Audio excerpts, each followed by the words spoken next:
Bom, pessoal, a gente vai começar aqui agora a nossa terceira parte da revisão. Bem, eu elaborei um roteiro, como nós vamos falar especificamente de cada país do leste europeu, exceto a Iugoslávia, que a gente não vai entrar agora, a velha Iugoslávia, que se transforma em 6 países independentes, não é isso? Se tornou 6 países independentes. Nós vamos entrar nesses países e eu elaborei um roteiro com alguns elementos interessantes para a gente estar estudando. Eu peço a vocês que não se atenham em decorar, por favor, prestem bastante atenção. Leiam, entendam os fatores econômicos, sociais, étnicos. Os números são importantes para enriquecer a informação, mas eu não quero que vocês fiquem tentando decorar o conteúdo. Leia. Vamos tentar entender esse conteúdo de forma crítica, para que a gente possa aprender verdadeiramente geografia sobre esse país. Já é muito difícil trabalhar da forma que o livro-texto apresenta o conteúdo, tá? Mas a gente vai conseguir trazer esse conteúdo para nós ao passo que a gente estiver comparando com situações que ocorrem conosco, no nosso país, na nossa economia, como a gente sempre faz nas aulas, tá? Vamos estar contextualizando sempre. Mas vamos lá, né? Bom, eu tenho aqui no nosso roteiro, primeiro, as 3 nações bálticas que a gente comentou anteriormente na revisão, na segunda parte da revisão. Bem, Estônia, Letônia e Lituânia. Pessoal, eu quero lembrar a vocês que esses 3 países, eles continuam hoje extremamente ligados à Rússia. Por quê? Desde a época da velha União Soviética, eles ainda, prestem atenção nisso, eles ainda mantêm relações porque precisam de alguns recursos naturais provenientes da Rússia, tá? Oriundos da Rússia. Bem, eu volto a lembrar a vocês que esses países foram os últimos a entrarem na União Soviética e os primeiros a sair. Ok? Bem, eles hoje são estudados no leste europeu, mas já fazem parte da União Europeia já tem um tempinho. Tá? Estes países eles têm características muito peculiares. São ligados uns aos outros porque eles criaram, na realidade, um livre comércio entre si. Também estudamos isso no bloco da revisão passada. Tá bom? Bom, maior renda per capita. Estônia. Vamos começar. Estônia, Letônia e Lituânia. Tá? Estônia. Primeiro, maior renda per capita. A renda per capita de 5.380 dólares. Uma das maiores rendas per capita do leste europeu. Precisamente, para ser preciso, a maior. Tá? Uma população de aproximadamente 1.330.000 habitantes. Um dado que nós temos aqui também, extraído do livro didático de vocês. Tá? Esses dados são de 2007, portanto, esses dados também devem ter mudado, com certeza mudaram com o passar dos anos. Okay? Constituição étnica: 62% da população é formada por estonianos, 30% de russos e 3% de ucranianos e o restante outras etnias menores. Okay? A base econômica é a indústria, sendo que a agropecuária também tem um peso importante na economia. Pessoal, quando eu falo sobre etnia, formação étnica nesses países, eu começo a me preocupar quando um número muito grande, olha só, um percentual muito elevado de pessoas que pertencem a uma etnia diferente da que dá origem à maioria da população do país, eu fico preocupado porque com certeza irão acontecer alguns conflitos. E nós temos um percentual alto de russos na Estônia, não é? 30% de russos. Então, as minorias russas, elas na realidade reivindicam dentro do território estoniano, digamos, alguns direitos que eles acreditam ter. Acreditam não ser tão respeitados, não ser tão bem tratados como os estonianos. E realmente existe um certo preconceito dentro do território. E as pressões da vizinha Rússia também se fazem importantes com relação a essa história toda aí de etnias, porque o povo russo ele acaba sendo sensibilizado com a história das pessoas que são de origem russa que vivem na Estônia. Isso acontece nas nações bálticas todas, com exceção da Lituânia, tá, que tem uma questão bem mais simples, porque a etnia russa é bem menor lá. Tá bom? A Letônia, o segundo país que a gente vai estar falando, tem uma renda per capita de aproximadamente 4.400 dólares, é uma população que gira em torno, dados de 2007, gira em torno de 2 milhões e 300 mil habitantes. Nós temos a formação étnica com 52% de letões, 34% de russos, 5% de bielorrussos, ucranianos e outros grupos étnicos ali presentes, tá? Outras minorias. A indústria é a principal atividade econômica. E, mais uma vez, problemas com as minorias étnicas. Nesse caso aí, a gente tem, olha só, pessoal, 34% da população constituída por russos. Mas o grande problema não é isso, o problema é o fato de que apenas 52% da população é constituída por letões.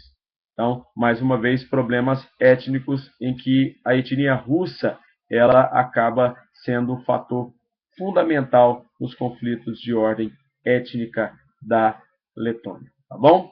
Já a Lituânia, ela é um país que apresenta uma renda per capita de 4.500 dólares, né? É uma população de 3 milhões e 400 mil habitantes aproximadamente, mas já tem uma folga tranquila com relação à questão étnica, uma tranquilidade maior existe aí. Por quê? 80% da população é formada por lituanos. E aí, esses 80% pesam bastante porque a grande maioria absoluta. Nesse caso, as questões étnicas elas são bem menores. Praticamente inexistem os problemas étnicos se a gente comparar com os outros dois países bálticos, Estônia, Letônia e Lituânia. Bom lembrar que esses países são altamente dependentes de recursos naturais, do petróleo, do gás natural, oriundo da Rússia. Tá? Tem até uma questão energética, por exemplo, houve com relação à Letônia, entre Rússia e Letônia, porque os russos resolveram, em um determinado momento, cobrar o valor de mercado do preço do petróleo. Isso promoveu uma série de problemas, mas que com o decorrer da transição, com a resolução de alguns problemas de ordem econômica entre os países bálticos, esses casos têm diminuído bastante, os problemas têm praticamente desaparecido. Tá bom?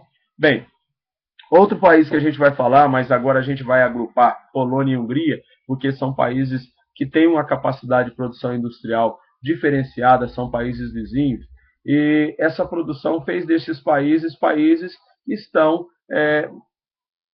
num patamar mais elevado com relação à questão da transição. Transição muito melhor conduzida, porque os capitalistas se interessaram muito pelos mercados, tanto da Polônia quanto da Hungria. Tá? Oferecem condições de exploração maiores. Vou ser um pouco mais rápido agora. Bom, recuperação da economia pós-guerra, né? Pós-Primeira Guerra Mundial, né? Pós-Segunda Guerra Mundial. A indústria polonesa é bastante diversificada. Nós vamos destacar a indústria naval, uma das regiões que se destaca a cidade de Gdansk, né? Que foi parte da Alemanha Oriental, né? A indústria naval se destaca, mas a indústria é bastante diversificada.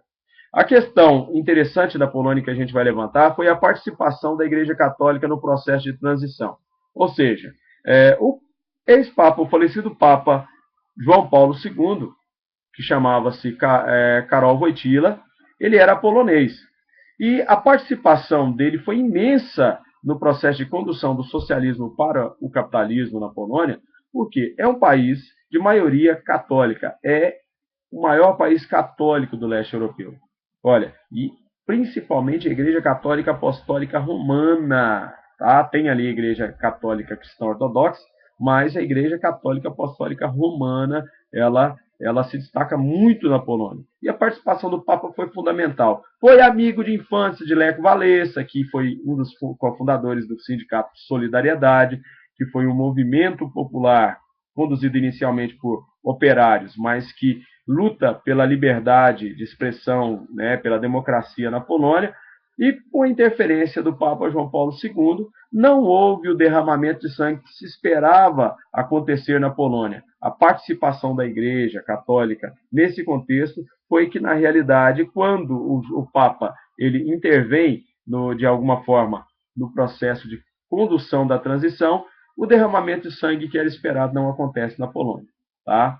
Bom, Lech Walesa foi eleito o primeiro presidente, olha só, Lech Walesa, amigo de Karol Wojtyła na juventude, que auxiliado pelas ideias do Papa, na realidade, com relação a tentativa de conduzir esse processo pacificamente, ele consegue estabelecer o Sindicato de Solidariedade e mudanças são realizadas no contexto político da Polônia. E a Polônia deixa de ser socialista e passa para o capitalismo. Bacana.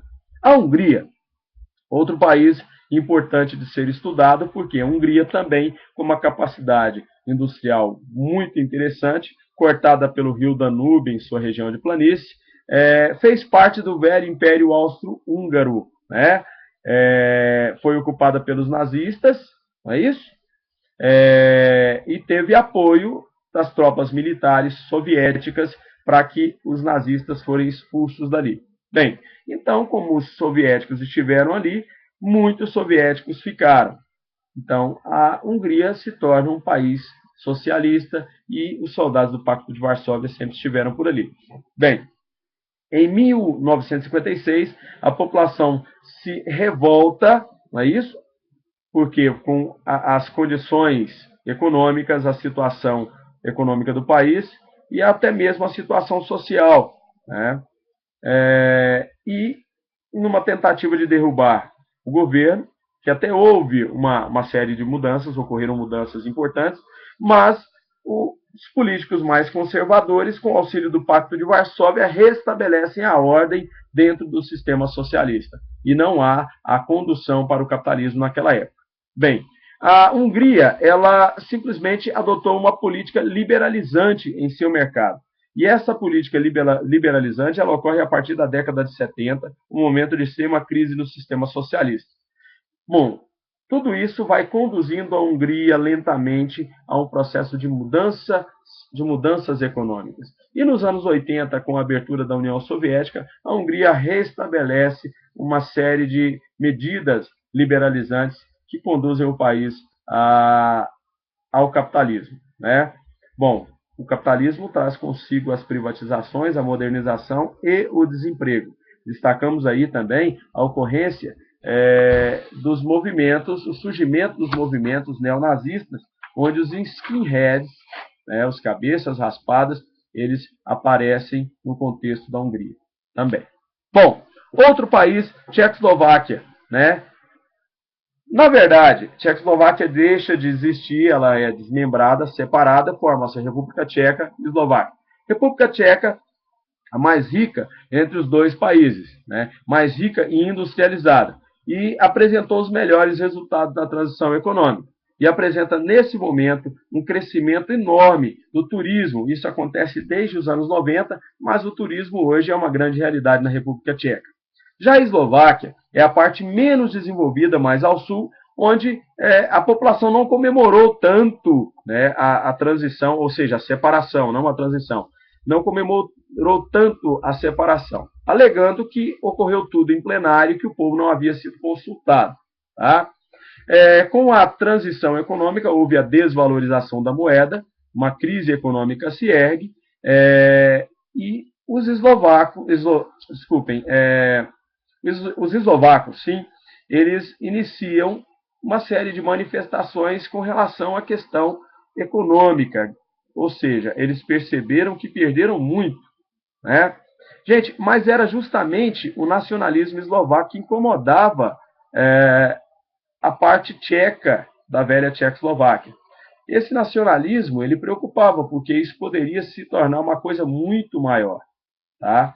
Maior no sentido de que, vejam, como o sentimento nacionalista eslovaco era muito grande, o que poderia acontecer? Poderia haver um crescimento da influência do povo eslovaco com relação à parte norte que formou posteriormente a República Tcheca.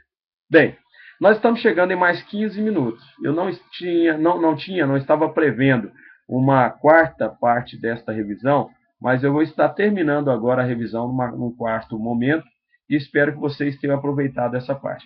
Isso aqui, na verdade, sobre esses países, é apenas um apanhado do conteúdo para que a gente possa acelerar um pouco mais